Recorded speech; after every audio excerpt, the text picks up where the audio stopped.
Եկեք ստուգենք մեր գիտելիքները, ինչ գիտենք ռոտավիրուսի մասին, ինձ հետ միասին պատասխանեք վարակաբանի հարցերին։ Գնացինք։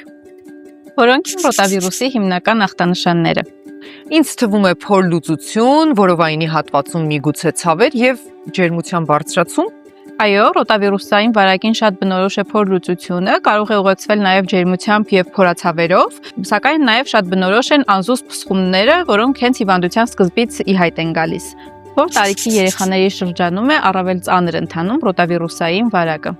Ես կարծեմ նորածինների շրջանում։ Ի տարբերություն շատ այլ ինֆեկցիաների, ռոտավիրուսային վարակը առավել բուռն է ընթանում եւ առավել հաճախ է հանդիպում 3 ամսականից մինչեւ 5 տարեկան երեխաների մոտ, սակայն տարբեր խմբերում կարող է հանդիպել։ Ինչպես պետք է արձագանքի ծնողը, եթե երեխան ունի ռոտավիրուսային վարակի նշաններ։ Ես կարծում եմ, որ ամենակարևորը պետք է ուշադիր լինել, որ օրգանիզմը չջրազրկվի։ Այո, միանշանակ ճիշտ է, պետք է երեխային ապահովել բավարար հեղուկներով, եթե երեխան հրաժարվում է խմել կամ ունի անդադար փսխումներ, պետք է արդեն դիմել հիվանդանոց ներերակային ձևով հեղուկները լրացնելու համար։ Իսկ դուք քանի հարցի ճիշտ պատասխանեցիք։